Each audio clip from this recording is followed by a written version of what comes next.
Kuna ugumu katika kila safari. Zipo changamoto nyingi ambazo utakutana nazo wakati unapambana kuiandaa kesho ya ndoto yako, kesho iliyo bora. Zipo ambazo zitakuumiza na kukufanya mwenye huzuni, lakini siku zote kumbuka ya kwamba changamoto zipo kukukomaza na kukupa namna nyingi za kutatua changamoto kama hizo pindi zitakapotukia wakati mwingine. Hivyo, katika safari yako utakutana na changamoto nyingi, ila katika zote chukua mafunzo stahiki kwa ajili ya kesho. Hello, karibu tena katika Mind Sharpening Ministry. Na ikiwa ni mara yako ya kwanza, basi unaweza kubonyeza alama ya kusubscribe na kufollow ili uweze kuwa mtu wa kwanza kupata kazi zetu kila mara na kila wakati tunapopata nafasi ya kuupload video hizi. Na tupo na mwendelezo wa From Campus to Greatness, yani kutokea chuoni mpaka ukuu. Na leo napenda kukukumbusha kuhusu umuhimu wa changamoto katika kila hatua tunayopiga kuelekea ukuu. Wahenga waliwahi kusema, mti wenye matunda ndio unaopigwa mawe.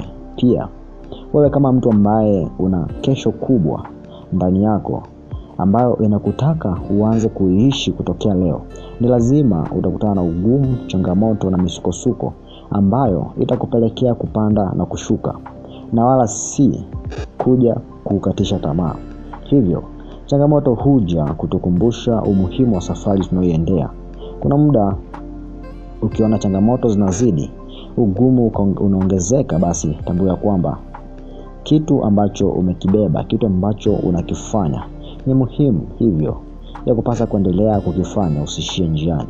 Usijaribu kuacha kukifanya, kwani ni wengi ambao watasaidika kupitia hicho.